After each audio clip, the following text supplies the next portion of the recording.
આપણે બહુપદી કોને કહેવાય એ વિશે શીખીશું.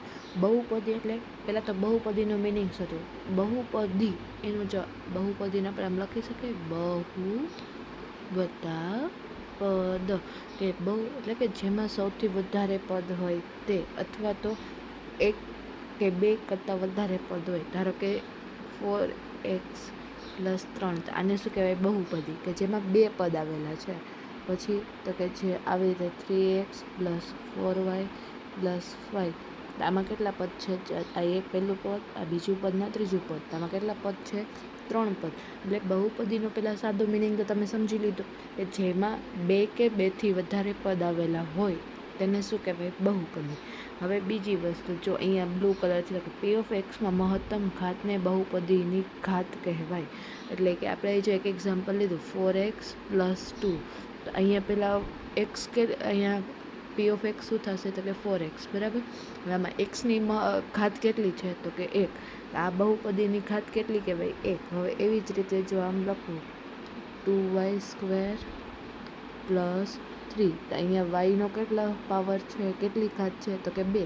મહત્તમ ઘાત હોય છે સૌથી વધારે, એને શું કહેવાય? બહુપદીની ઘાત.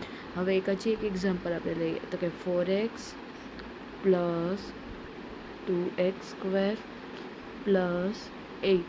તો આમાં જો અહીંયા xની 1 પાવર છે, પણ અહીંયા કેટલી છે? 2. તો મોટી 2 છે એ મોટી કહેવાય. તો મહત્તમ ઘાત હોય એને શું કહેવાય? બહુપદીની ઘાત.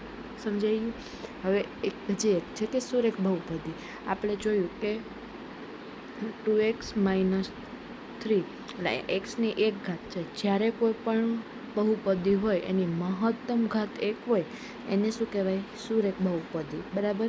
હવે બીજી વસ્તુ, જો હંમેશા યાદ રાખવાની, બહુપદીની ઘાત હોય ને એ ક્યારેય અપૂર્ણાંકમાં ન હોય. એટલે કે ક્યારેક એમ હોય કે √x હોય, તો આપણે આને xને કેવી રીતે લખી શકીએ? 1/2. તો આ 1/2 છે એ અપૂર્ણાંક સ્વરૂપ છે. તો આ બહુપદી સુરેખ બહુપદી ન કહેવાય. પછી એવી જ રીતે જ્યારે કોઈ ઘાતમાં ઋણમાં હોય, ધારો કે 1/x², એટલે આને આપણે શું લખાય? x ને -2 લખાય. તો આને આપણે શું કહેવાય? બહુપદી ન કહેવાય. બહુપદીની ઘાત હંમેશા પોઝિટિવ જ હોવી જોઈએ ને અપૂર્ણાંક ના હોવી જોઈએ.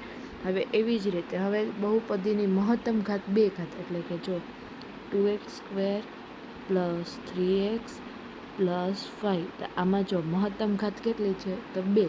એટલે જે બહુપદીમાં મહત્તમ ઘાત 2 હોય તેને દ્વિઘાત બહુપદી કહેવાય. હવે એમાંય સેમ એ જ નિયમ લાગુ પડે, કે ઋણ ન હોવી જોઈએ બહુપદીની ઘાત.